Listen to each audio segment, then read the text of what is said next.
Bueno, en principio tengan ustedes muy buenas noches. Mi nombre es Mauricio Nicolás Quintanilla Rojas, soy presidente de la Organización de Auxiliares de Docencia de la carrera de Administración de Empresas. Darles la bienvenida al segundo día de las jornadas académicas en la formación de auxiliares de docencia. Como primer expositor tenemos al distinguido licenciado Marco Antonio Quichu Mogrovejo, docente de la carrera de Administración de Empresas, especialista en gestión y estrategia de marketing y estrategia de administración de empresas. Le damos la bienvenida. Por favor, les pediría a todos los compañeros, tengan cuidado con los micrófonos, traten de mantenerlos apagados. En caso de que se pueda solicitar lo que va a ser la participación, van a levantar la manito que se encuentra en los iconos de abajo del Zoom y le vamos a dar la autorización para que puedan realizar su participación. Agradecerles nuevamente y bueno, licenciado Marco Antonio Quichu, le dejamos en sala y Gracias. Por favor, si me pueden compartir la pantalla. ¿Ya está? Ya. Distinguidos presentes en este auditorio, estudiantes universitarios, sobre todo auxiliares de docencia, amigos presentes, los que nos conocemos y otras personas, tengan ustedes muy buenas tardes. Para mí, la invitación que nos hizo mediante Mauricio, la directiva de auxiliares de docencia, es muy satisfactorio porque nos permite tener una relación y acercamiento de temas que sí podemos tratar y de temas que sí pueden servirles a ustedes como base y acúmulo, digamos, de experiencias, ¿no? Estoy muy satisfecho, como lo deben estar ustedes, y satisfecho por el enorme entusiasmo y ansiedad que tienen ustedes de conocimiento. Y con mayor razón, el arte de la oratoria. Vamos a desarrollar ahora un tema que fui invitado, se llama el oratoria y tips de comunicación. Esta propuesta la hemos hecho en 4 puntos específicos, ¿no? En 4 puntos específicos que vamos a desarrollar. La primera parte vamos a ver cómo está constituido la introducción, o sea, vamos a hacer una introducción sobre la oratoria. Nos vamos a luego remitir a antecedentes históricos para luego hablar todo lo que significa el enfrentarse al público y recomendar 7 tips para hablar en público. Después de haber hecho esta propuesta, hablaremos un poco sobre la programación neurolingüística. La programación neurolingüística, en qué consiste y cómo nos puede ayudar en vencer nuestras limitaciones. En base a ese criterio, vamos a empezar primero remitiéndonos ya a la primera diapositiva. El tema es oratoria. La oratoria, el arte de comunicarse, el arte de hablar en público. Las personas necesariamente debemos comunicarnos para, sobre todo, la actividad empresarial que nosotros ejecutamos como administradores de empresas. Saben que ustedes, las funciones fundamentales de la dirección tienen que ver con liderazgo, comunicación y coordinación. Pero si hay un elemento que se llama comunicación, es la base fundamental de transmitir el mensaje de las acciones que queremos que se cumplan. La oratoria, si tienes las condiciones de expresar con claridad el mensaje que tienes que dar sobre las misiones, objetivos, tareas de la empresa, con seguridad vas a poder persuadir, vas a poder convencer y les vas a hacer protagonista de las acciones y tareas de tu empresa. Por esa razón, consideramos que la oratoria está estructurada, claro que de manera teórica, está estructurada en en tres elementos fundamentales, ¿no? Introducción. La primera parte, como ustedes pueden ver en esta parte, introducción, ¿no? La introducción en la oratoria es fundamental, porque es la carta de presentación. Tienen que dar, como diríamos, una patada voladora. Tienen que presentar fundamentalmente, o sea, la idea central de cómo vamos a trabajarla, ¿no? En esas condiciones, ustedes en el tema deben mostrar el significado del tema y el propósito del discurso que van a desarrollar, ¿no? Bueno, a ver, perdón, para la garganta vamos a tomar.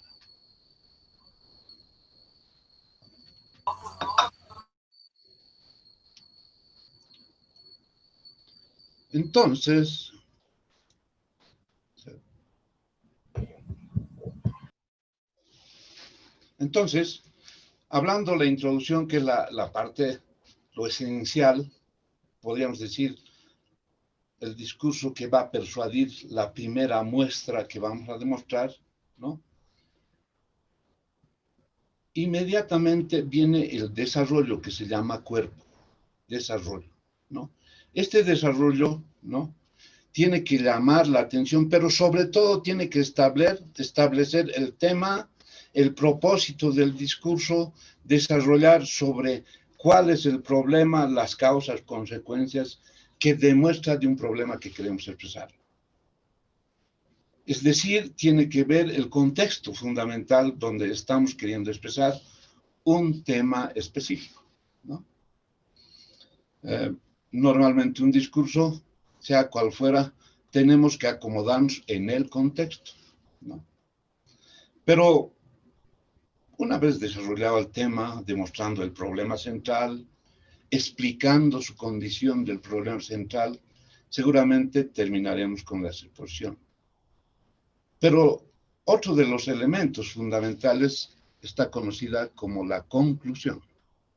La conclusión es donde vamos a centrar de manera resumida, ¿no?, la última impresión a la audiencia, el resumen principal del discurso. Este arte de hablar, esta habilidad de hablar, de convencer, de persuadir, tiene tres elementos: introducción, cuerpo y conclusión, ¿no? La conclusión tiene que ser necesariamente también algo que impacte, ¿no? Debe ser la última impresión, ¿no? Entonces, quiero decirles que existen diferentes tipos de oratoria según la finalidad del orador. Oratoria social, es decir, en todo lugar hablamos, en todo lugar nos comunicamos, ¿no? Oratoria social, ustedes han visto en películas, por ejemplo, cuando debe darse un discurso en el velorio de una persona, palabras fundamentales a una persona que se ha ido. Y entonces hay mucha gente que quisiera estar en el lugar del muerto antes de hablar, ¿no? Hay reuniones de promociones, hay reuniones de profesionales, encuentros, y ahí hay que dar palabras, ¿no?, de saludo, de bienvenida. Y existimos muchas personas que no estamos en esas condiciones, ¿no? No estamos en esas condiciones y tenemos temores para expresar. Pero la oratoria social significa eso: hablar, dar nuestro criterio en eventos sociales que no necesariamente sean talleres y formalidad académica. Sin embargo, hay otra oratoria conocida como la oratoria pedagógica. Esta oratoria pedagógica la conocemos, está practicada, hemos visto a los maestros, a los catedráticos, a los formadores en talleres, que se va desarrollando, ¿no?, en base a instrumentos como la pizarra y la clase magistral que permite expresar. Fíjense ustedes, tanto en la oratoria social como en la oratoria pedagógica, todo es comunicar, todo es transmitir, ¿no? Así que la oratoria es transmitir, pero con habilidad, con énfasis, para persuadir.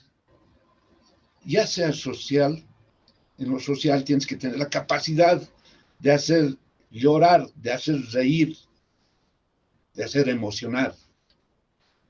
En la oratoria pedagógica, al enseñar, tienes que tener la capacidad, ¿no?, de hacer comprender, ¿no?, que posicione en cada uno de los estudiantes o público que está pasando clases el objetivo de la enseñanza que está desarrollando.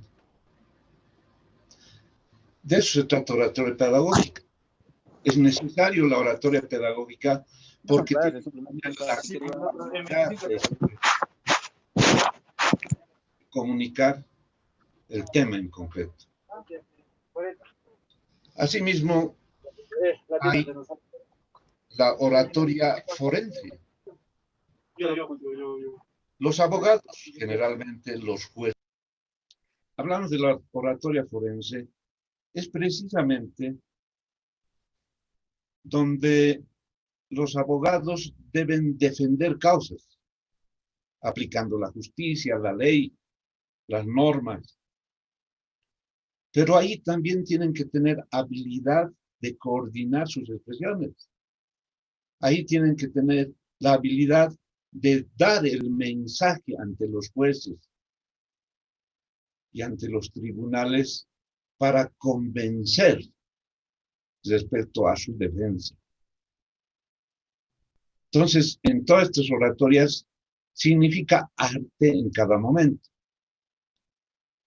La otra más aplicada, más conocida, que no lo practicamos nosotros, solo vemos, es la oratoria persuasiva. Esta oratoria persuasiva lo aplican más los políticos, digamos, ¿no? Los políticos que tienen oratoria.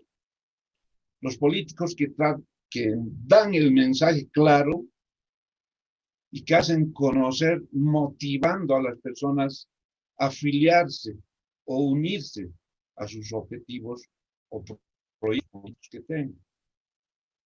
La oratoria persuasiva quiere decir persuadir el voto popular hacia los intereses de hacer un gobierno municipal, regional o de gobierno nacional.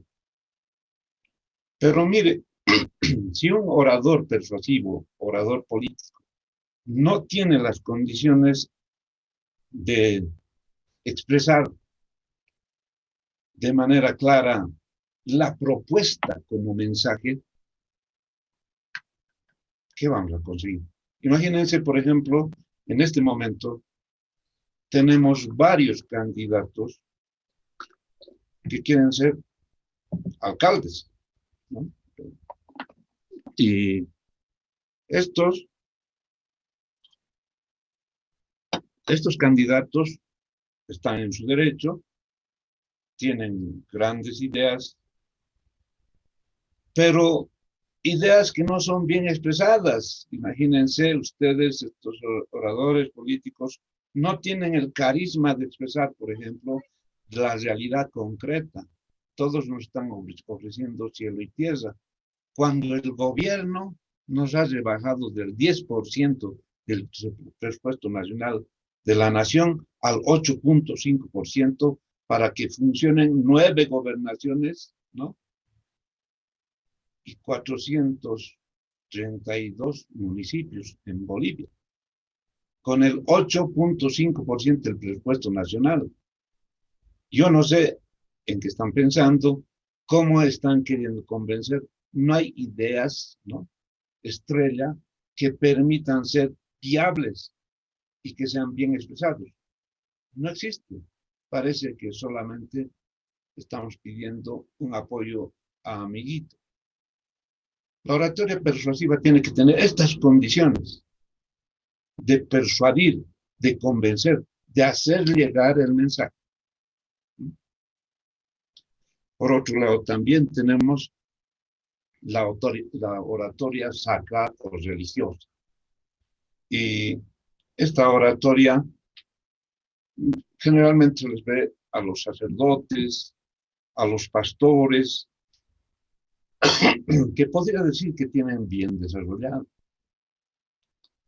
Hay pastores realmente increíbles en su expresión, en su mensaje, en su forma elocuente de transmitir mensajes cristianos, mensajes católicos como los sacerdotes, ¿no? Influyendo hacia una corriente que es la religión. Esta forma de expresar tiene que tener oratoria, o sea, no puede haber un pastor que no sabe expresar un mensaje relacionando, no sé, la Biblia con la vida.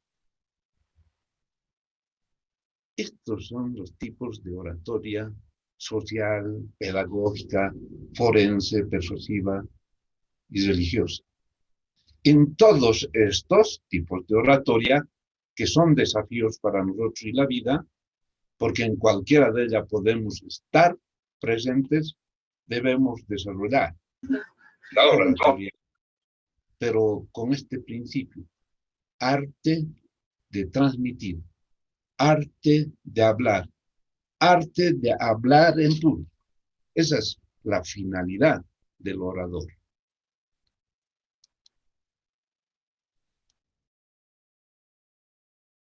Ahora nos vamos a referir a antecedentes históricos para hablar de la oratoria.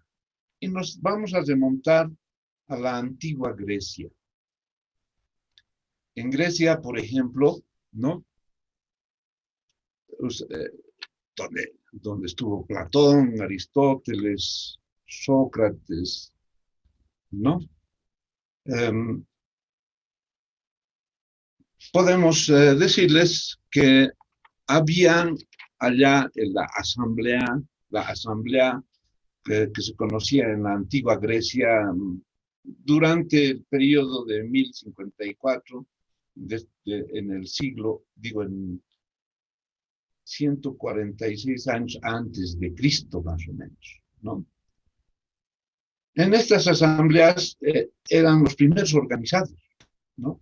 Los primeros organizados que elegían magistrados, era democrático, ¿no? En esa asamblea había consejos de grandes maestros, filósofos, estudiosos, y que daban soluciones a los problemas del pueblo en la asamblea. En esta asamblea, casi un concurso de personas sabias y con capacidad de expresión para dar el mensaje. Oradores, capaces de transmitir sus estudios, sus razones en plena asamblea que asistía todo un pueblo, donde asistían los maestros. Los más conocidos, podemos decir, han debido ustedes estudiar a Platón, Aristóteles, fundamentalmente. Y había un filósofo también que escribía todas las historias de la vida de esta antigua Grecia. Era Plutarco. Plutarco, un filósofo también, más su tarea era historiador. Historiador. Él nos dice, ¿no?,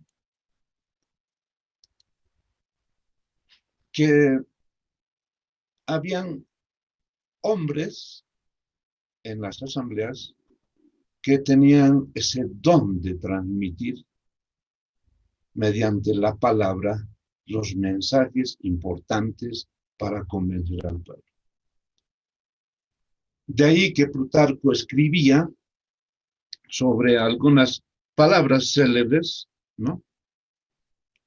Como el mismo Plutarco decía La masa busca al líder, no porque lo estima, sino por interés. Y el líder acepta a la masa por vanidad o por necesidad. Los verdaderos líderes deben estar dispuestos a sacrificarlo todo por la libertad del pueblo. Ese es el verdadero líder. Y decimos líderes porque en lo fundamental, por ejemplo, el liderazgo, el líder debe tener condiciones de oratoria para convencer. Pero esta oratoria debe estar dentro del espíritu del sacrificio hacia la libertad de su pueblo.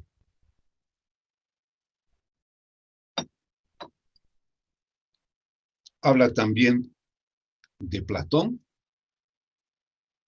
Platón, en una de sus propuestas de palabras célebres, dice: un buen orador debe tener la sutileza de los dialécticos, o sea, la dialéctica, la práctica, la acción, la ciencia de los filósofos, la adicción de los poetas y gestos de los cómicos. A ver, fíjense, el orador no solo es el que habla, el que saca palabras. El buen orador debe tener sutileza de los dialécticos, quiere decir, de acuerdo a la realidad y contexto que está viviendo. Ciencia de los filósofos, conocer la realidad científica.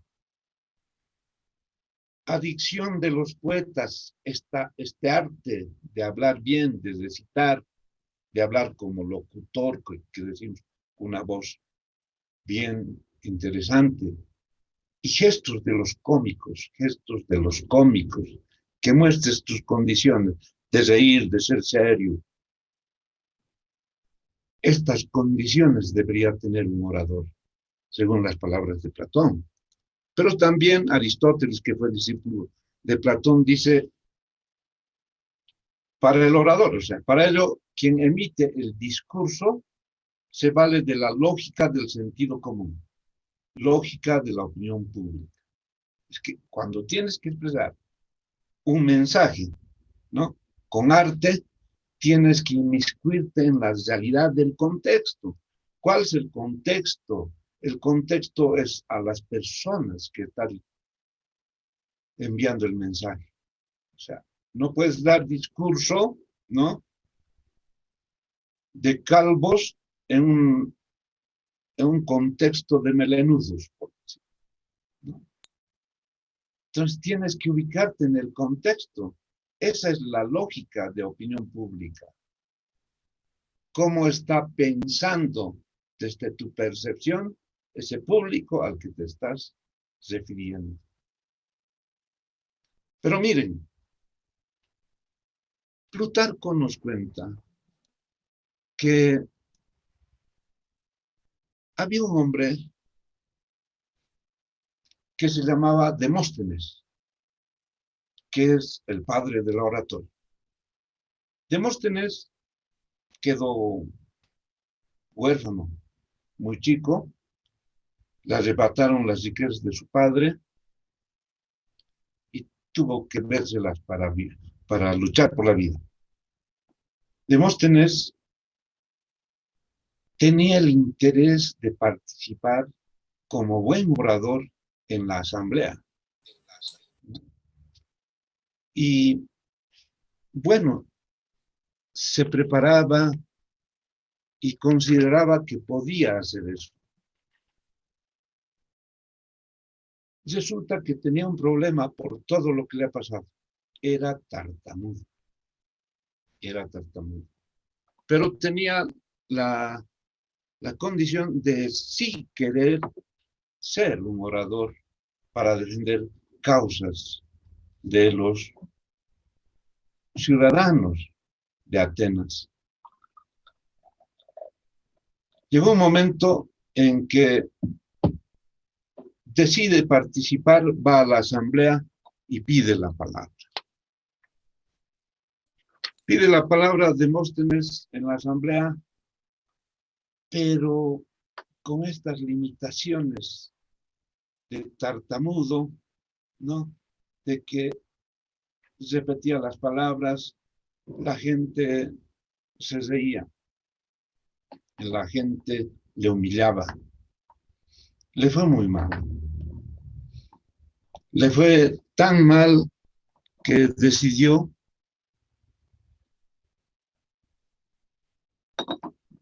retirarse lejos, pero con la intención de prepararse, no de abandonar hasta nunca más, sino estaba dentro de sí posicionado ser un defensor con oratoria a los derechos de los ciudadanos de Atenas.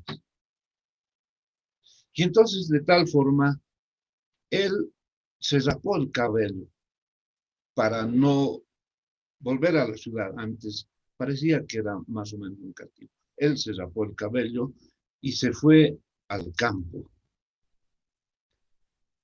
Ahí lo que él hacía era andar por las praderas gritando hacia el sol con todas sus fuerzas para ejercitar su voz fuerte y sus razones y pociones que tenía. Andaba practicando noche y día, no solo un día, varios días, varios meses, años, podríamos decir.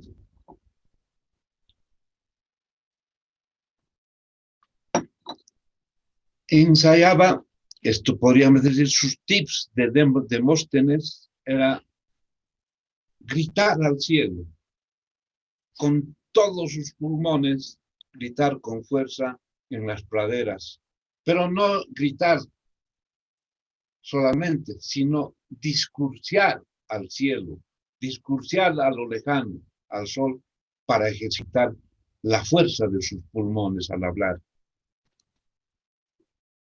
Entrenaba con espejos para ver sus gestos y condiciones al hablar. Desde las prácticas de Demóstenes, conocemos que en algunos nos han hablado de que para mejorar el hablar, el transmitir criterios y no chocarte con tu lengua, como hay veces siempre nos pasa, se ponía piedras bajo la lengua y empezaba a hablar con piedritas bajo la lengua para dominar el controlar las piedras y hablar al mismo tiempo. Llegó hasta el desafío de ponerse un cuchillo filoso para evitar su tartamudez. Y entonces tenía que controlar su lengua para que no se corte, porque el tartamudo se frenaba, digamos, al hablar. Entonces Demóstenes empieza a practicar y vuelve a la asamblea a defender un caso de un derecho de un comerciante y las personas le permiten hablar con la seguridad de que evidentemente, ¿no?, va a volver a fallar y va a ser nuevamente la risa y burla de todos. Pero sin embargo, impresiona e impacta a todos, porque tiene una solvencia, una coherencia, una expresión verbal de lo más alto nivel, con fortaleza, con capacidad de persuasión, que logra defender y dejar callados a todos aquellos que antes le humillaban. Desde ese momento en la historia, Demóstenes se convierte en el padre de la oratoria porque fue uno de los maestros en la asamblea de mostrar sus condiciones de solvencia, coherencia al expresar mensajes en la asamblea. Esa es parte de la historia. Ahora, hay un elemento que se llama, y que todos tenemos problemas y dificultades, es hablar en público. Hablar en público, varios nos da miedo. Mientras sea de confianza nuestro equipo, amigos, parientes, tenemos solvencia para hablar. Pero cuando se nos presenta hablar en público, en talleres, hasta en el curso, no se nos limita, digamos, a expresar algo. Entonces, siempre se han dicho en la realidad del mundo, el mundo se divide en dos partes, ¿no? Y bueno, era pues Norteamérica y la Unión Soviética, o sea, países capitalistas versus países socialistas, ¿no? Estados Unidos versus la Unión Soviética, se dividía. Se dividía también el mundo en países tercermundistas, países del primer mundo. Se divide también en pobres y ricos. Esa es una realidad que se mostraba. Pero hay un autor muy elocuente, conocido, premio Nobel, ¿no? Gabriel García Márquez, premio Nobel a la novela y literatura. Él manifiesta que evidentemente el mundo se divide, pero en dos partes, solo que los expresa de la siguiente forma. Se divide en dos partes, los que saben contar y los que no saben contar. Hace una apología a que su capacidad de expresar, de contar, de hacer novela, se basaba fundamentalmente en saber narrar, en tener calidad narrativa. ¿Qué es narrar? Es contar. Manifiesta que lo aprendió de su madre, que su madre tenía una habilidad interesante de contar todo lo que hacía, pero con un lujo de detalles que parecían cuentitos maravillosos cada que tenían que almorzar, y le daba énfasis en contar todo lo que se hacía. Por eso, en la medida de que oratoria no es una recitación de memoria, oratoria es hablar con coherencia, pero transmitiendo un mensaje. Y este mensaje tiene que convertir un buen proceso de contar bien, de expresar detalladamente un cuentito hermoso de la idea que quieres expresar. Decía Gabriel García Márquez, algunos hablan solo por airear los dientes. ¿Por qué? Porque en los hechos no hacen comprender ni les llega el mensaje, por lo tanto menos van a poder asimilarlo para seguirle, para creerte, ¿no? Hay muchos, por ejemplo, en estas condiciones de ser líderes, hablan por hablar, no te aclaran nada, no te dan la idea central, el proceso como debe hacerse de una idea. Solo hablan porque les miran que hablan. Y eso es como dice Gabriel García Márquez, airear los dientes. Ahora miren, ¿por qué, digamos, tenemos limitaciones? Muchos de nosotros en ser un poco introvertidos, limitados, y lo decimos, yo soy reservado. No es así. Es que estamos ocultando nuestras timidez, estamos ocultando nuestras limitaciones, nuestros miedos, ¿no? Pero no es tanto porque uno quiere. es porque responde a las culturas, porque la educación que se desarrolla en Bolivia y y Latinoamérica, podríamos decir, son culturas de formación y nos han vuelto solos receptores como alcancías, ¿no? Nunca piden nuestra opinión, todo quieren que se grabe como grabadora. No se han hecho las clases de debates participativos, de exposiciones, aunque en la administración de empresas es algo bueno, muchos estudiantes ya están tomando práctica en las exposiciones y defensas. Y eso van a ver la diferencia entre otras profesiones. Siempre los estudiantes de administración son un poco más líderes y con condiciones de oratoria.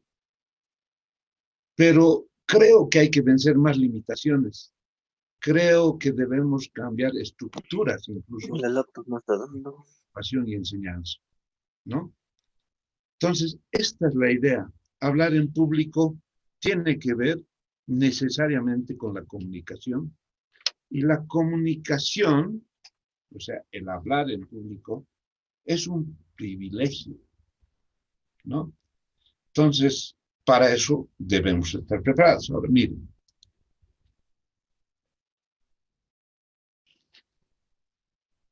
el miedo a hablar en público casi es de una mayoría, ¿no?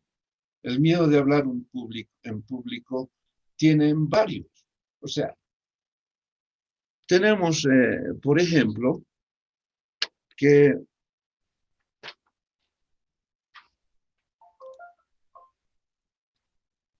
hay diferentes causas del miedo escénico. O sea, el miedo escénico es, digamos, salir a la palestra, salir al frente, ¿no? Ese frente se llama escenario. Entonces, por eso se dice miedo escénico, ¿no? Temor escénico.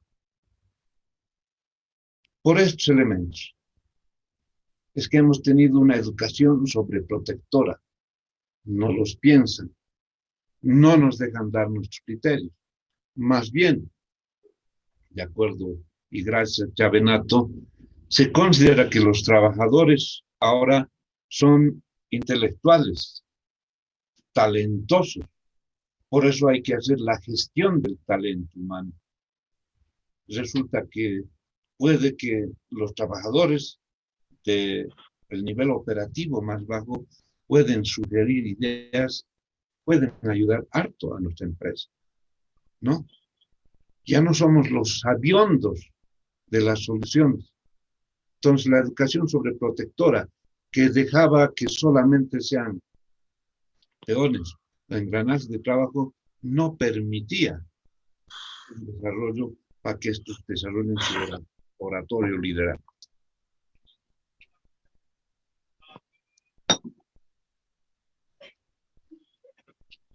Otro problema que nos da miedo es esta tendencia de ser perfeccionista. O sea, tienes miedo a equivocarte, tienes miedo a fallar, ¿no?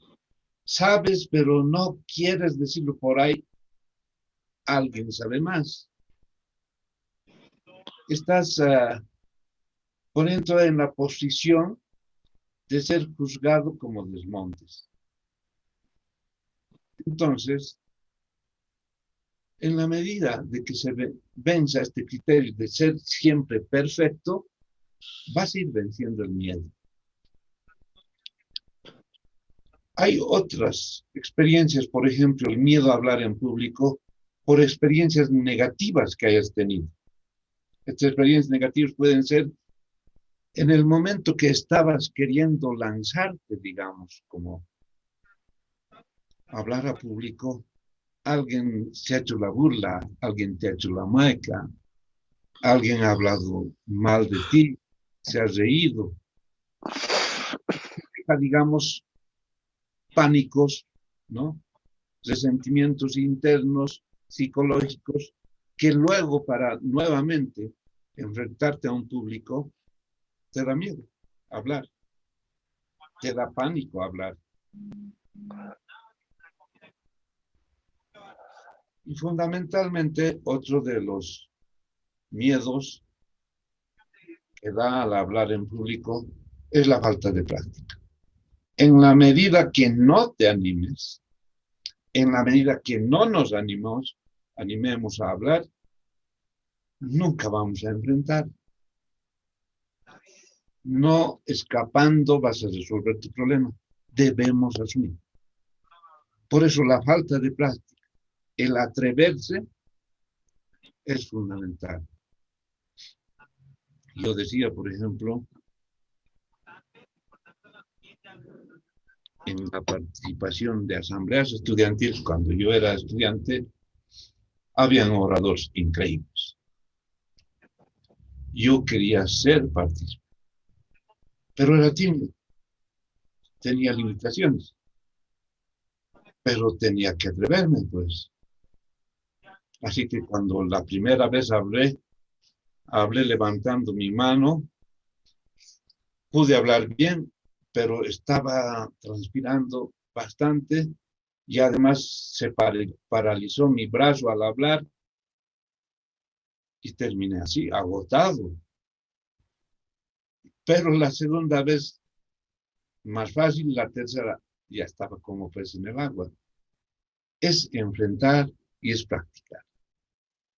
Una de las cosas que hay que reconocer es que nuestra limitación es la timidez.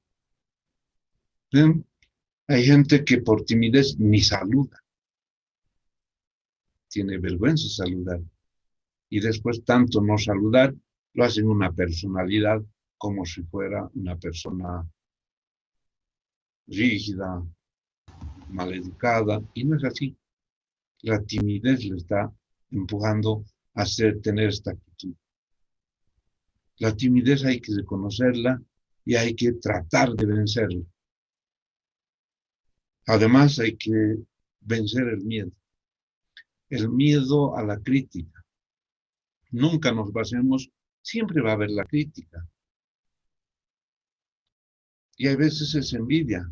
No es que te están corrigiendo tus errores, es la envidia. Porque te has atrevido y empiezas a brillar. Por esas razones es fundamental vencer el miedo a la crítica y vencer sobre todo la timidez.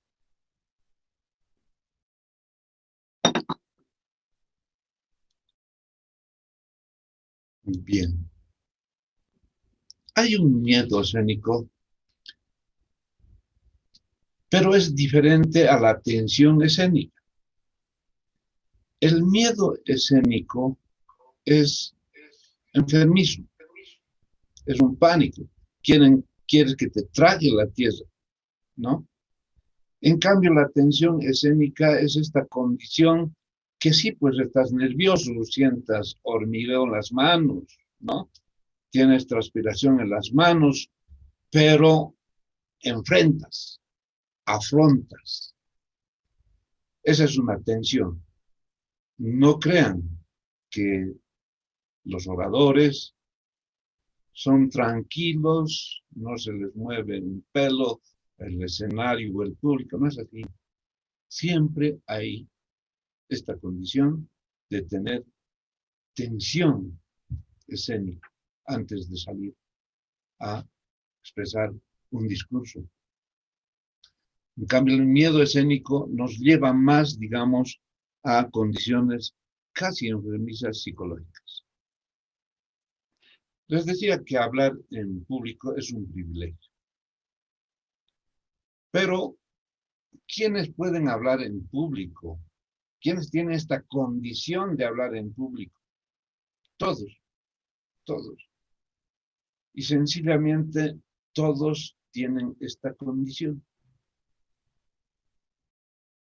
Es absolutamente normal, lo que les decía, ¿no? La tensión escénica, es normal ponerse nervioso, ansioso, un poco de miedo, es normal.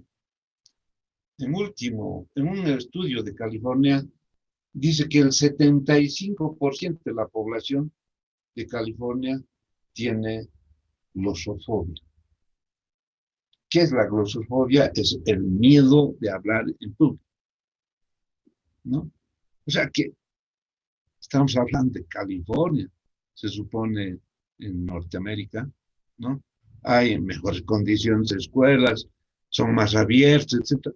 Pero a pesar de eso, existe un 75% de la población que tiene miedo a hablar en público, ¿no? Entonces, el problema es atreverse.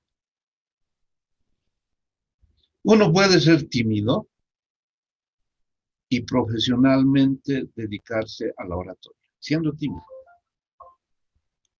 O sea, no quiere decir que eres extrovertido, canchero y por eso va a ser un buen orador. No, puedes ser un gran orador, una gran oradora siendo tímido, ¿no? Yo les digo, en mi condición de dirigente líder, desde mi juventud hasta ahora, he aprendido la oratoria, la expresión, el mensaje, que me ha ayudado bastante. Pero no he dejado de ser tímido. Hasta ahora soy tímido. Hasta ahora tengo mis miedos. Tengo mis propios trucos, digamos, para vencer, ¿no? Que más allá vamos a hablar cuáles son. Entonces es importante vencer estos miedos. Y hay que ver que, que los nervios, los miedos son buenos. Trabajan para ti. Imagínense, si un conductor no fuera nervioso, la mayoría de estos choques que existen en el Salar de Uyuni, por ejemplo, que es como una mesa de billar planita, y cómo se chocan. Es porque ya no sienten miedo y se desafían entre choferes de a ver quién se hace a un costado, y ninguno de los dos quiere hacerse a un costado, y se han chocado, volcado, han muerto. En cambio, cuando eres un poco nervioso, que debe haber, entonces controlas. Cuando tienes los nervios, apretas el freno o tuerces. Debe haber siempre. Los nervios trabajan para ti. El estrés es un conjunto de reacciones fisiológicas que se presenta cuando una persona sufre de un nerviosismo, ¿no? Pero este estrés está dividido en dos tipos de estrés: estrés negativo y estrés positivo. Yo les decía que el estrés positivo es bueno, ayuda, ¿no? Pero el estrés negativo afecta a la salud, afecta al rendimiento, ¿no? El estrés negativo se llama distrés y el estrés positivo se llama eustrés, ¿no? La diferencia es que el distrés afecta a la salud, ¿no? Y el eustrés impulsa a dar lo mejor de ti, ¿no? Se dice que el distrés es algo químico en nuestro cuerpo que se llama cortisol, una hormona que se llama cortisol, ¿no? Que causa un desequilibrio emocional, ¿no? Esta es hormona o esteroide, ¿no? Producida en la glándula suprarrenal. Esta se libera por el estrés y te daña, afecta a la salud, ¿no? Muchas de las personas son enfermas más que todo por el estrés y le afecta la presión, le afecta la vesícula, al hígado. En cambio, el estrés positivo, el EU3, ¿no? Es una molécula que ayuda más que todo en la condición de desarrollar tu parte simpática, ¿no? Estimula la creatividad, la alegría. Esta es la condición del estrés positivo. Ahora, en base a comprender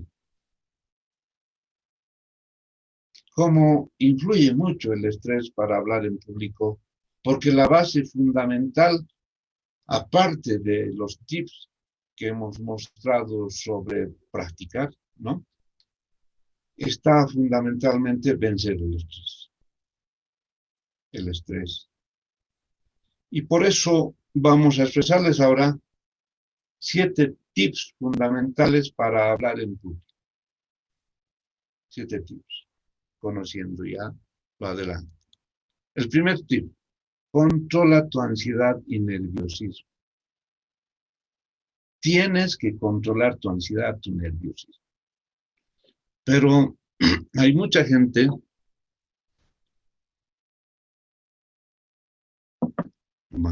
estoy tomando harto mate, que le ven a uno nervioso, ansioso, miedoso, dice, tienes que tranquilizarte. No es así, no tienes que ponerte nervioso, tienes que estar tranquilo. No es así, es una terapia. En esta primera terapia, necesariamente para vencer la ansiedad y el nerviosismo, debes ser libre, debes divertirte, debes alegrarte. Es importante la diversión. Sí, te libera. También, ¿no? Es importante la respiración. Inhalar, exhalar con profundidad. Siempre dicen, inhalemos, exhalemos. Aunque parece algo chistoso, pero es fundamental oxigenar, porque el cerebro lo que piensas, los nervios, el temor, el nerviosismo, la ansiedad, está en el cerebro, no está en el cuerpo. Y el cerebro deja de oxigenarse. Y entonces ahí causas, indudablemente, una ruptura, un desequilibrio. Por eso es muy buen ejercicio respirar para perder estrés y nerviosismo. Fundamentalmente, la relajación. Pues bueno, muchos hacen yoga, un relajamiento que te permita estar en paz por algunos momentos. Entonces se va a ir venciendo las ansiedades y el nerviosismo. Y en todo ese proceso necesariamente va a permitir que tú puedas en proceso, ir venciendo las ansiedades, ir calmando tus ansiedades. La clave 2 de los 7 tips, clave 2, la audiencia desea tu éxito. Cuando nos ponemos a hablar, ustedes tal vez han visto en la práctica en sus asambleas estudiantiles, la gente empieza a escucharte, empieza a atenderte, empieza a admirarte cómo eres capaz de hablar en público. No, la gente nunca está pensando en si estás mal vestido, bien vestido, o no, sino está apreciando esa condición capaz, atrevida, fuerte de lanzarte a tomar la palabra. Y entonces, es verdad que la audiencia desea tu éxito. y por lo tanto cuentas con el respeto solo por animarte a hablar. Pero también hay cosas, por ejemplo, perdón, que se presentan, ¿no? Al hablar, alguien está riendo, alguien... Si tú te pones a pensar que se están riendo de ti o te están gritando un insulto, pero que no escuchas, no, estos hechos tienes que despojarlos. Debe estar presente en tu mente que la audiencia te respeta por animarte a hablar. Clave 3. Siempre nos equivocamos. O sea, miren, yo, por ejemplo, al desarrollar hoy día esta charla,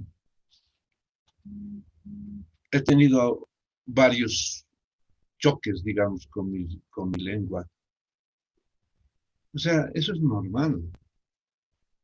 El problema es que entiendan el mensaje.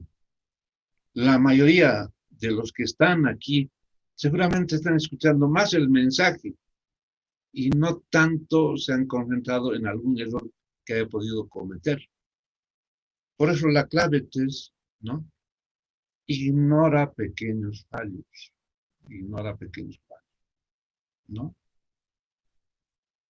Al hablar se te traba la lengua o pronuncias algo que no tenías que decir.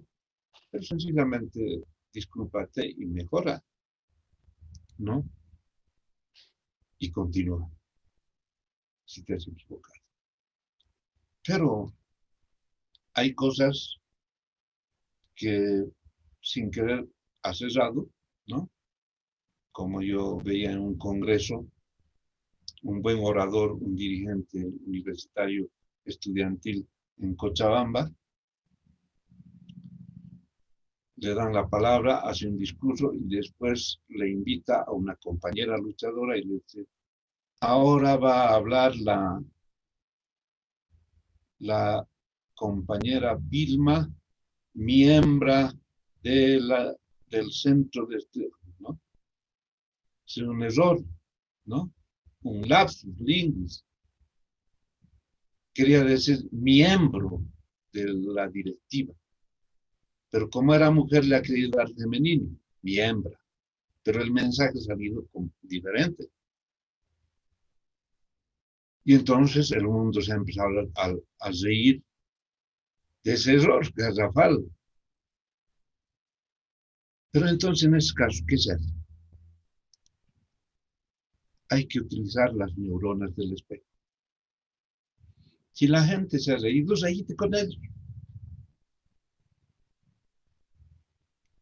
Si la gente se ha cuestionado, haz una mueca más o menos simpática junto con ellos y pasa por alto. Es por eso uno debe concentrarse en el mensaje fundamental que quieres dar en tu oratoria y no concentrarte en pequeñas fallas que al dar el mensaje se te ha trabado la lengua, ¿no? O has tenido un lapsus linguis. No necesitas aclarar eso. Perdón. Continúo. Disculpe. Esa es la clave 3. La clave 4, fundamental. Lleva contigo tus notas. Si te estás poniendo a memorizar lo que vas a decir, pierdes el hilo y se ha ido todo tu discurso, todo tu mensaje al diablo. Es posible siempre en algunos eventos que tienes que participar, hablar en público. En la medida que estás desarrollando, pueden preguntarte o puede, no sé, haber algún ruido, etcétera, que te hace perder el hilo. Y si estaba haciendo de memoria, te has olvidado y puedes tener realmente problemas y dificultades para continuar. Pero es muy importante siempre para evitar cualquier circunstancia tener tus apuntes, para que así no puedas equivocarte o pierdas, digamos, la línea que estás yendo. Es fundamental llevar contigo tus notas de lo que vas a hablar, ¿no? Bueno, participo del cabildo a nivel, pero para el cabildo hay que hablar de política, del comité cívico, etcétera, y hablan uno y otro, anotas puntos, anotas. Y cuando pides la palabra, tienes la base de esos apuntes para discursiar con elocuencia, con coherencia. Y es mejor. Por eso siempre lleva contigo tus notas, tus anotaciones, tus guías que te permita expresarte de manera coherente y de manera eficaz.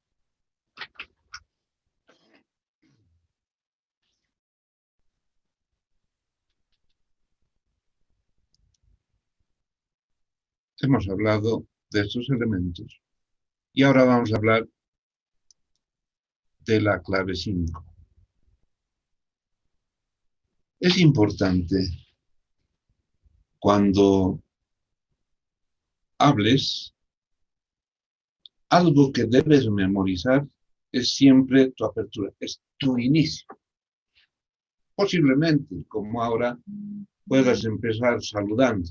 Muy buenas tardes, tengo el privilegio de estar hablando con ustedes. Me agrada realmente que me hayan invitado y creo que tengo un público selecto que me recibe con brazos abiertos. Gracias por esa acción que me están demostrando hoy.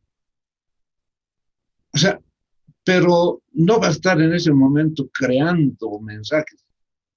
Tendrás que anticipadamente memorizar una entrada que te permita efectivamente dar una buena presencia de entrada en la oratoria que vas a desarrollar.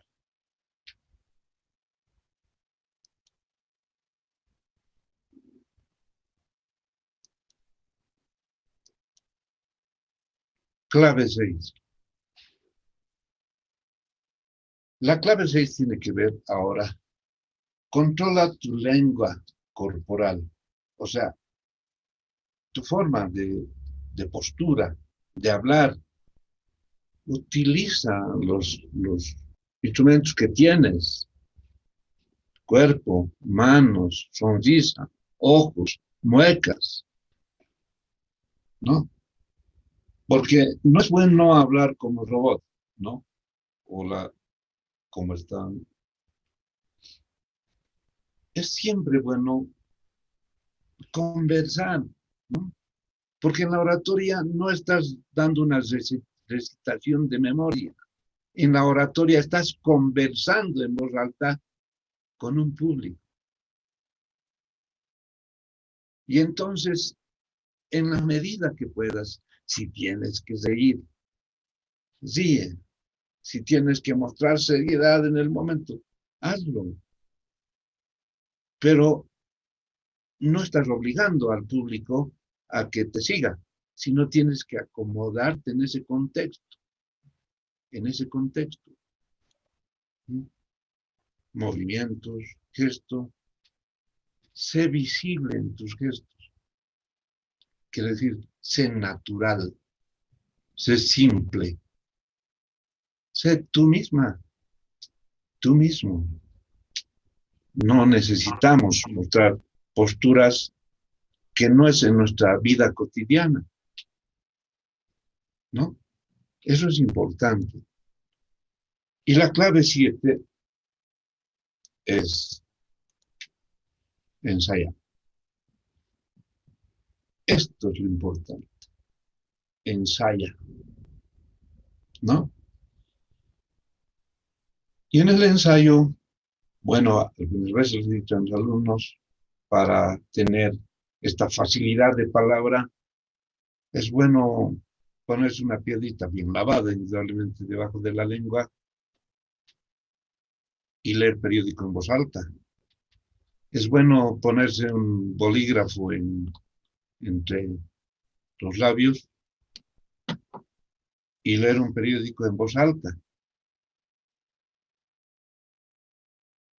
Y es bueno enfrentarse con tu propio espejo para verte cómo te estarías mostrando al hablar, al plantear un tema específico frente al espejo, porque estarías reflejando lo que te vería el público.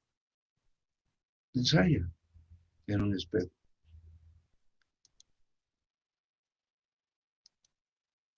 Ensaya también filmándote ante cámaras de tu celular, de tu tablet, de tu computadora. Ensaya cómo sales en la pantalla. Y en la medida que tomes confianza, no va a haber problema, ¿no? Cuando no ensayamos, ya nos vemos, o sea, como en otro planeta, digamos. Y en la medida que ensayes, hasta salir en videos, en televisión, tienes naturalidad. De eso es lo que se trata. Ensaya tus gestos, ¿no? Tus gestos. Cómo te ves, ¿no? Cuando estás muy alegre. Cómo te ves cuando estás triste. Cómo te ves enojado. Ensaya. Vete para que tus gestos en el momento que estés hablando te salgan con naturalidad porque ya te conoces en todos esos aspectos. Y sobre todo, ser agradecido siempre, educado, educada, ante un público que te refieres, agradecer por su recepción, por la oportunidad. Esto es lo importante. Hasta ahí hemos más o menos expresado los elementos y conceptos que tiene la oratoria y los tips que debemos nosotros trabajar en oratoria.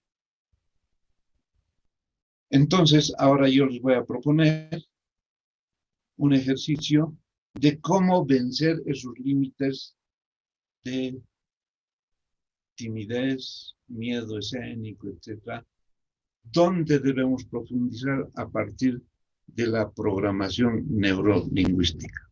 ¿Ya? ¿Está bien, señores? Mauricio, ¿todo claro? Sí, todo claro, licenciado. Tenemos tiempito, ¿no? Sí, tenemos tiempo, sigue, licenciado. Podemos continuar. Bien, jóvenes, yo les voy a ahora decir de una técnica interesante que ahora está apareciendo, que se llama la programación neurolingüística, ¿no? Y esta programación neurolingüística, ¿no? Vamos a utilizar para romper tus límites, la programación neurolingüística. Porque todo está en el cerebro, en el pensamiento, los miedos, los temores, las limitaciones están en el cerebro. Y estas tus limitaciones tienes que vencer, ¿no? Y la programación neurolingüística, programación entendida como un proceso de acciones, neuro que tiene que ver con las neuronas del cerebro, y lingüística, este proceso de transmitir mensajes, es el arte y la técnica que nos va a permitir romper tus límites. ¿Están de acuerdo? ¿Qué dicen? ¿Quieren que les enseñe esta programación neurolingüística o no, señores? ¿Qué dicen? Sí, licenciado. Sí, licenciado. Sí, Sí, licenciado. Entonces, vamos a hablar de esto. Miren, nuestras limitaciones está, no puedo, me da miedo, me da pena, mucho me presiona, no tengo experiencia, mecanismos de defensa, ¿no? Hable fuerte, es que no, siempre mi voz es así, como yo antes, así siempre hablo bajito, no es así, señores. Son limitaciones que no estamos reconociendo. Pero para vencer estas limitaciones, existe una fórmula que se llama de la programación neurolingüística para romper límites y llegar al éxito. ¿Cuál es, pues, el éxito que queremos en este momento? Es hablar en público exitosamente. Seas admirado, seas apreciado, respetado. Es hablar en público exitosamente. Y para eso les voy a decir que es muy sencillo. Son 3 cosas que se deben cumplir para romper tus límites y llegar al éxito. Primer elemento, estado actual. ¿Cómo te encuentras en este momento? Más recursos, igual estado deseado. Es decir, para vencer tus límites es estado actual, más recursos, igual estado deseado, éxito. 3 pasos fáciles, ¿verdad? Fáciles, ¿verdad? ¿Se entiende? Son 3 pasos, ¿verdad? 3 pasitos. Estado actual, más recursos, estado deseado. ¿Está bien? ¿Se entiende? Sí, Lice. Sí, Lice, se Claro, entiende. claro. Muy bien. Se entiende, dice. Gracias por su amable y respetuosa atención. Eso sería todo. Se ha comprendido, ¿verdad? Con eso podemos vencer nuestros límites. Pero no es así. No es así, pareciera, al decir esto, y gracias por su amable atención, con estos 3 elementos.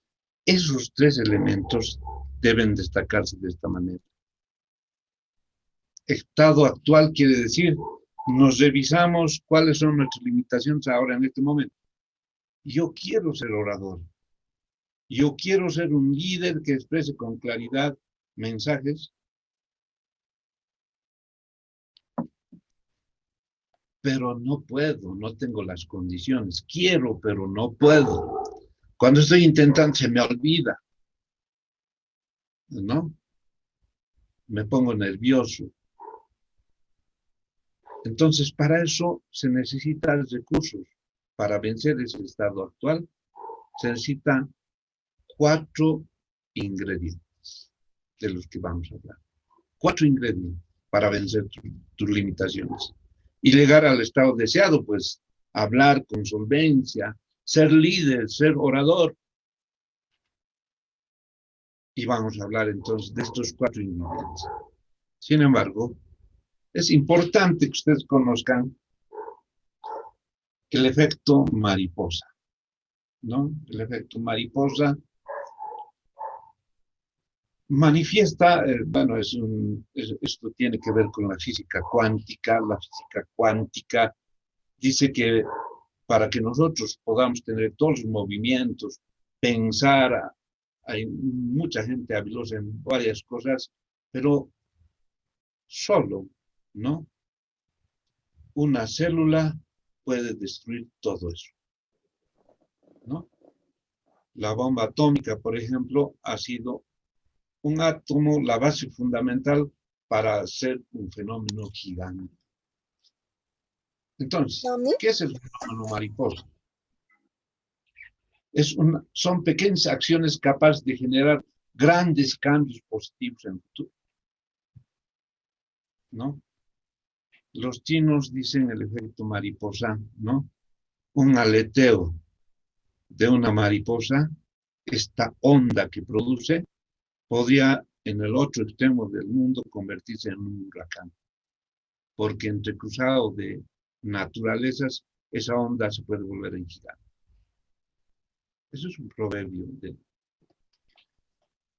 de un chino.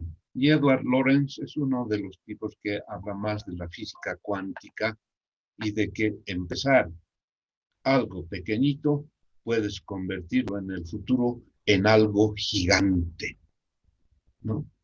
Entonces, dentro de los 4 ingredientes, vamos a ver cómo es posible esto. ¿Cómo es posible hacer efecto mariposa, ¿no? O éxito cuántico, porque la cuántica tiene que ver con el efecto mariposa, ¿no? Entonces hablamos. Primer ingrediente. Este señor, un uyunense, Teodoro Colque, empresario hotelero. Este señor vivía en Colchani, o sea, el Salar de Uyuni es conocido como el Salar Tunupa, su verdadero nombre. Pero en Salar de Uyuni porque las referencias Uyuni, ¿no? Bien, el señor Teodoro Colque trabajaba de procesador de sal yodada en Colchani, ¿no? Sal yodada en Colchani. Es decir, hacen los montañitas de sal, hacen secar, luego acarrean y van a quemar en el horno hacer secar en el horno y luego yodan, los embolsan y esa sal se ve. Es un trabajo titánico, un trabajo muy fregado. A este señor se le ocurre, como venían turistas a visitar el salar y pasaban, y el salar todo un desierto, un mar blanco, les decía, ¿qué tal si yo haría unos cuartitos donde haya por lo menos sombrita para los turistas, casi al centro del salar, y podría ahí venderme cositas, ¿no? Y entonces toma esta idea y no empieza, sino va a su comunidad ahí en Colchani y pide que le donen un terrenito en el salar para que él construya unos cuartitos, unas cabañitas, donde él pueda vender cosas turísticas, suntuarios turísticos. Y la gente se ríe. La gente se ríe. ¿Qué estás pensando, macanas? El primer momento que llueva, todo tu sal lo vas a derretir. Porque él pensaba hacer esta cabaña de pura sal. No, estás pensando mal, la primera lluvia lo va a volver agua, etc. Él decía, no, yo voy a hacer, no hay problema, bajo mis riesgos, bueno, bajo tus riesgos. Pero yo te estoy diciendo que vas a hacer en vano, este Teodoro está loco, más bien, ¿por qué no hacemos una vaquita para mandarle al manicomio del Pacheco? Porque está pensando en macanas. Bueno, escuchan todo eso, Teodoro se aguanta y le ordenan, le dicen, no hay problemas, y empieza a trabajar. Pero bien, empieza a trabajar haciendo su cabañita y justo llega la lluvia, la nevada, y en el Salar de Uyuni hay veces más arriba de las rodillas inunda. La nevada es alta, de 1 metro de altura. Entonces, estaba en unas pésimas condiciones. Pero ya no había ni movilidad para llevar material. Entonces iba en su bicicleta. Le decían, loco, estás loco, ya te estás pasando. Iba en bicicleta todos los días a seguir trabajando, a pesar de la nevada y la lluvia. Pero ya no le alcanzaba plata, ya no le alcanzaba porque no era sacarse nomás los adobes de sal, sino tenía que comprarlas también. Hasta que lo vende su camioncito que tenía de carga y su esposa le dice, no, yo no sé qué vas a hacer, Teodoro, todo lo has gastado toda la plata, ahora nuestro camión también lo has vendido, no sé qué harás, yo me voy a ir. A pesar de todos esos elementos, ¿no? Teodoro Kolke logra construir el primer hotel de sal en el Saladillo. Esta idea loca que le costó buscar financiamientos, nadie le daba, este famoso empresario Juanín Quesada le ayuda a terminar porque le faltaba para el techo, etc. Y construye una cabaña grande con sus paredes de sal, su piso de sal, camas de sal, mesas de sal, todo de sal. Según él dice, falta que el dueño nomás ya sea de sal. Esta idea impactante ha hecho crecer el turismo porque además de la novedad de un hotel de sal al centro del Salar, ha empezado a crecer la demanda turística. Y actualmente Teodoro Kolke se ha vuelto un empresario hotelero, tiene su hotel en el Salar, tiene su hotel en Uyuni, tiene su hotel en San Pedro de Atacama, en Iquique, Cochabamba, maneja no solo, tiene una, según los informes que tenía, una flota de 20 vagonetes para ir de turismo, se ha convertido en un promotor y emprendedor del desarrollo empresarial. De un hombre que estaba solo embolsando sal y viviendo de lo que podía con la sal yodada.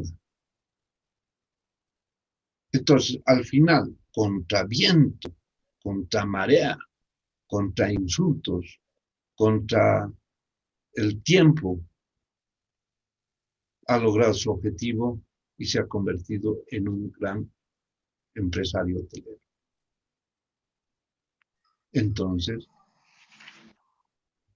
a esto lo decimos determinación. Claro, determinación. Para lograr lo que quieres ser orador, quieres ser líder, quieres enfocarte en ser una referencia en tu departamento, en el país, en la universidad, tienes que tener determinación para lograr tu objetivo como lo hizo Teodoro Kolke. Y ustedes piensen, en la vida no solo es teoría como estamos hablando. A ver, piensen ustedes en qué momentos se han puesto bien determinados a lograr algo, aunque sea chiquito. Han pensado y han decidido lograr, cueste lo que cueste, ese es el objetivo que se han planteado. Y contra todos, contra críticas, no críticas, ¿no? Oposiciones, etcétera, lo han logrado. Eso es determinación, señor. Segundo,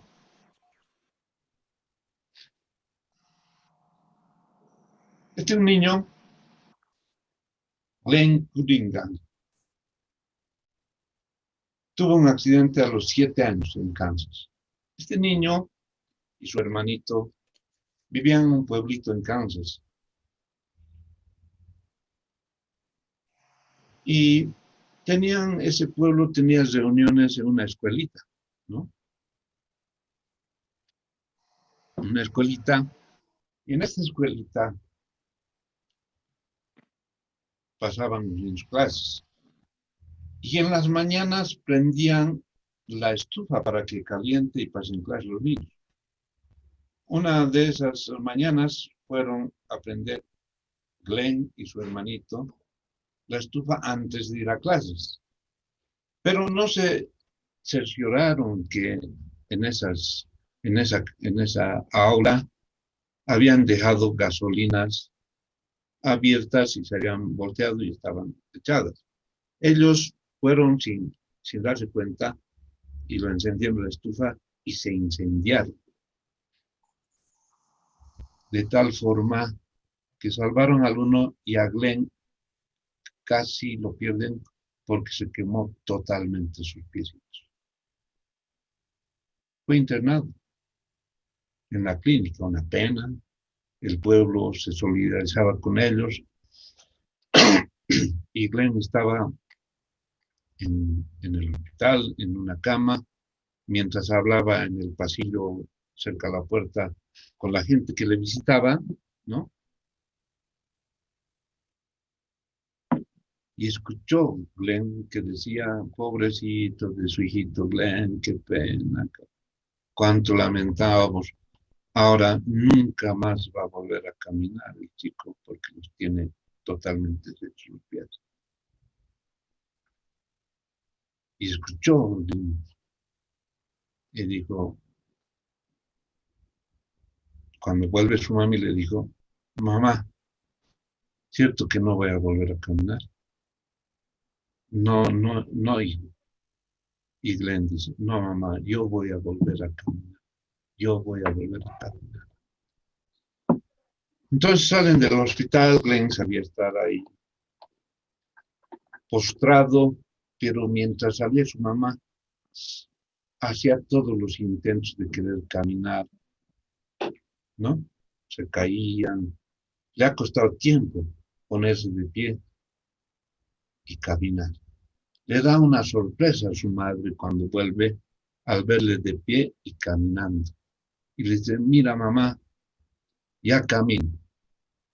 Qué bien, hijo, ¿no? Realmente estamos felices. Sí, mamá, voy a caminar y no solo caminar, voy a correr y voy a correr lo más que pueda, ¿no? Y fue así, Glenn. Corrió tanto, ¿no? Glenn, que en 1936 estableció el récord mundial en la carrera de 800 metros en Kansas. Entonces, miren, toda esa idea, un criterio de un niño, hasta lograr caminar, correr y triunfar, estaba metido en su cabeza. ¿Saben cuál es ese ingrediente?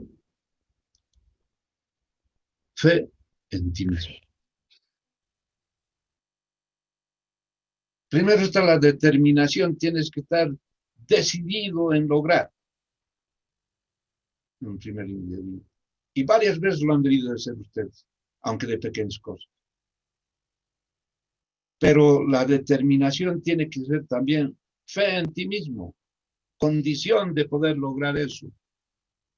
Creer en ti. Segundo ingrediente.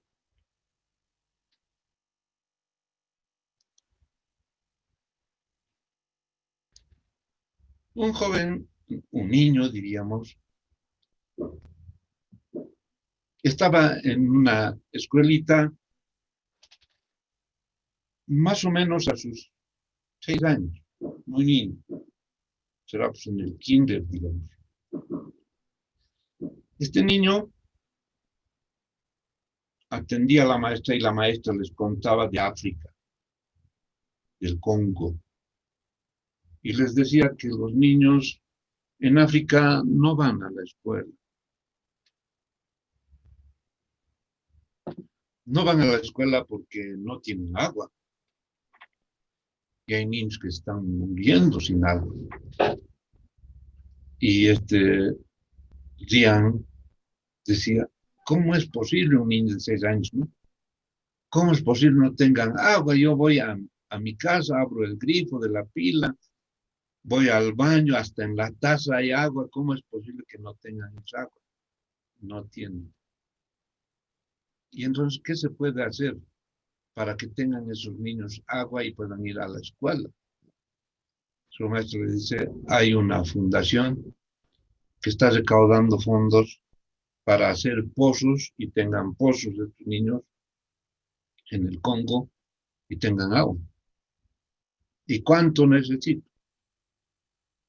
No sea harta plata. No, yo voy a conseguir, ¿no? Se pone en el desafío y van de su mamá, mamá, necesito que me des más recreo, necesito para los niños de África, para que tengan agua. Si yo no te puedo dar más recreo, a no ser que tengas obligación, si te ganes, pues. ¿Qué tengo que hacer? Ayuda a lavar los platos. Y bueno, pues vean, lava platos, reunía, y va pues a la fundación esa a decir que ya tenía plata. Dice, no, pues le dicen, no, esto es muy poco, se necesita harta plata. Pero ¿cuánto de plata se necesita? $1,000. No llegaba ni al $100. Entonces vuelve a su casa preocupado y le dice, mamá, puedes darle más platos, aunque sea de las vecinas, etcétera, para que necesito más plata, necesito más plata.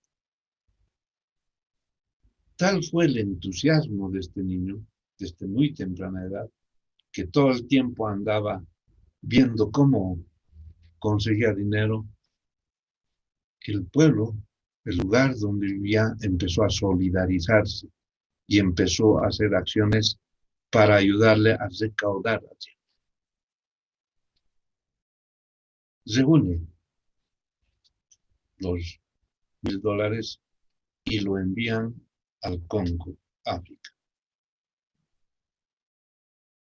Y llegan las primeras respuestas que en el enviado la gente ya tenía agua, gracias al bien. Hizo todo este proceso bien, ¿no?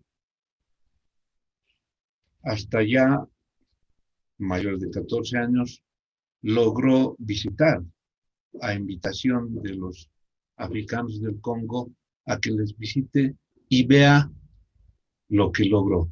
Cuando llegó, ya no fue un solo pozo, ya hizo una campaña para más pozos. Cuando llegó se impresionó que el pueblo africano en el Congo les recibían de su nombre, Jian. Entonces se emocionó tanto y este pueblo, ¿por qué me conoce?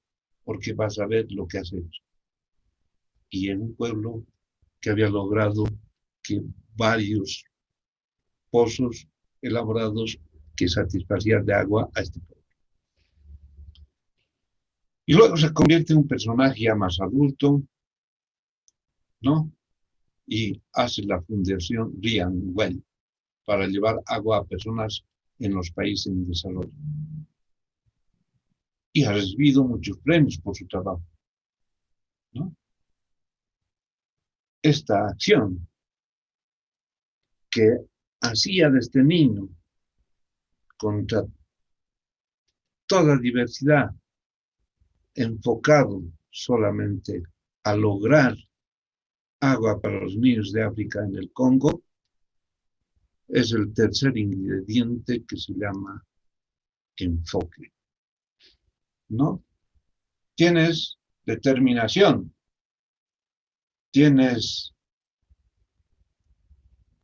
crees en ti,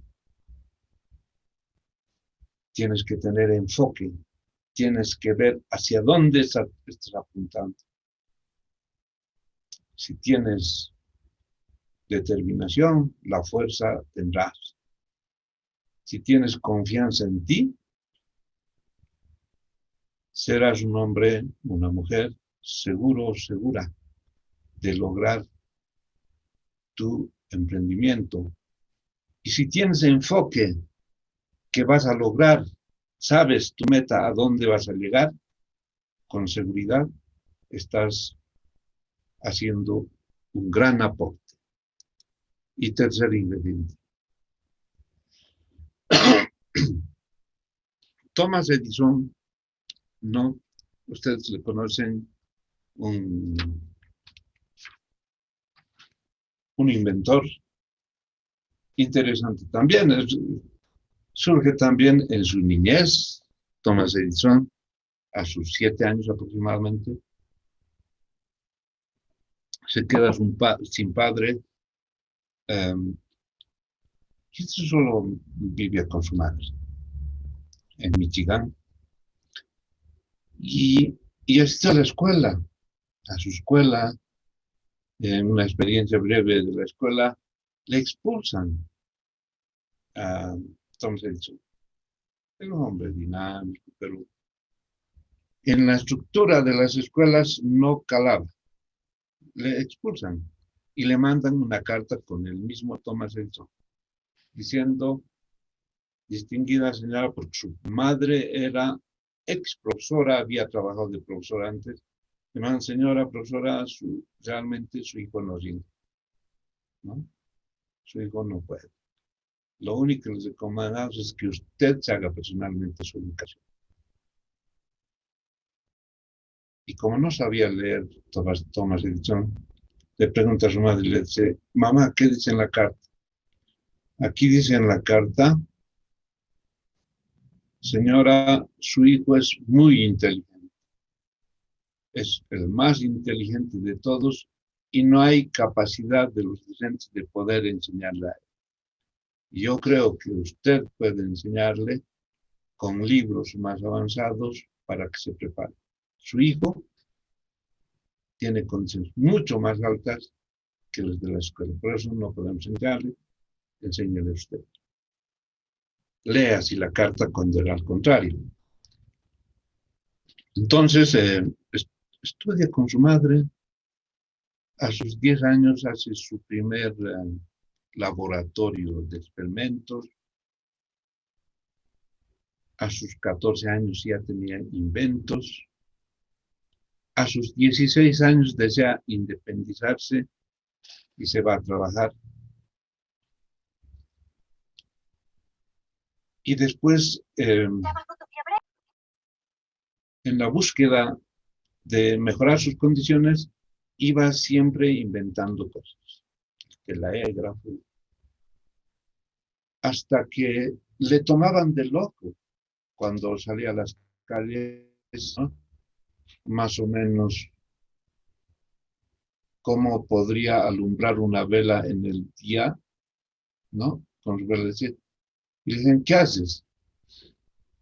Estoy estudiando cómo atrapar la luz del día para que alumbre de noche. Y dice: pues está loco, ¿cómo es posible? ¿No? Que una vela, una antorcha, supere a algo que atrape la luz del día. Pero a pesar de que tenía, digamos, muchas dificultades, en que la gente no le creía porque era pobre, porque siempre estaba en la búsqueda de inventar algo y tenía fracasos, no le creían. Y luego se convierte en el inventor, ¿no? De la luz artificial, de esa bombilla que conocemos nosotros. Y logró, pues, ¿no? Atrapar la luz del día para que alumbre de noche, como ahora en este momento estamos bien iluminados, gracias por estos grandes descubrimientos. Y entonces, desde niño, se lo marginaron, pero él seguía trabajando con todas sus fuerzas porque le gustaba descubrir, le gustaba inventar. Y ha hecho casi más de 1000 inventos. Y entre los más clasificados está descubrir la bombilla de luz, el telégrafo, fundamentalmente.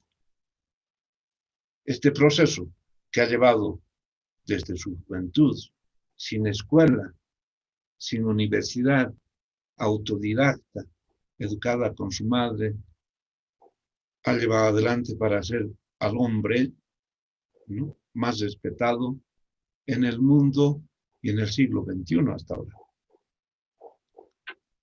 Y a ese proceso se le llama el cuarto ingrediente: pasión. Sin pasión no vas a lograr. Tienes que tener determinación para hacer las cosas. Tienes que tener fe en ti mismo. Tienes que tener la visión hacia dónde estás yendo y tienes que hacer de corazón, con pasión, con fuerza, con voluntad. Con estos 4 ingredientes, momento actual, más los 4 ingredientes, tienes el cambio. Y si nosotros aplicamos este criterio para vencer nuestras limitaciones, para ser el líder, el orador, el emprendedor de la empresa, con seguridad van a lograr.